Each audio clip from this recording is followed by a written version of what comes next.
Shin wai kun san da cewa giyar mulki ta ja ministan Abuja Nyesom Wike har ya fito a fili yana faɗin cewa shi zai iya harbe ɗan jaridan da ya zo ya ba da bayani akan cewa ana so a kashe jam'iyyar adawa a Najeriya?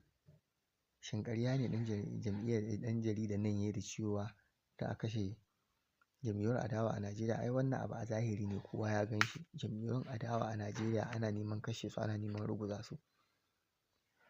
Amma Nyesom Wike dan giyar mulki ya fito ya ce shi da zai gan shi ido ya harbe shi, kuma wannan magana a ce daga babban minista na Abuja yi wannan magana, kuma haka ƙasa duk kowa a haƙura a ƙyale.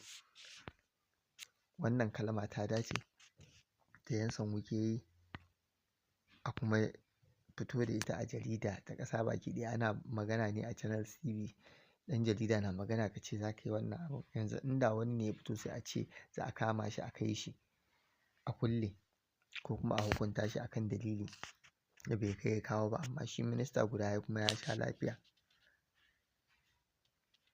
Ban ce El-Rufai ka a bincike shi ba, amma ku duba me ke faruwa ne da El-Rufai.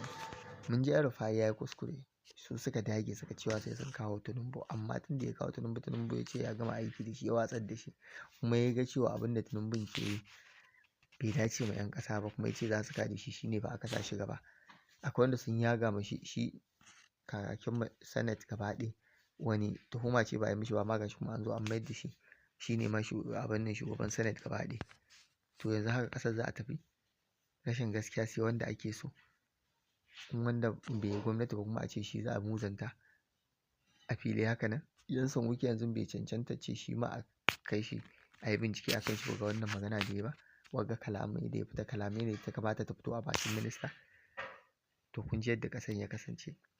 Saboda haka duk yana ɗaya daga cikin abubuwan da muke kira cewa muguwar gwamnati ce wannan gwamnatin, kuma Allah ya mana maganin shi, kuma sai mun dage.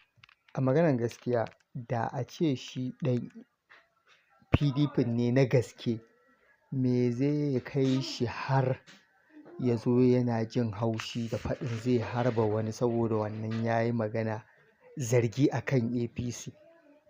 In dai ɗan PDP ne, kun ga ya nuna cewa ɗan APC ne, ya zai tsaya a PDP ne, yana so ya rusa musu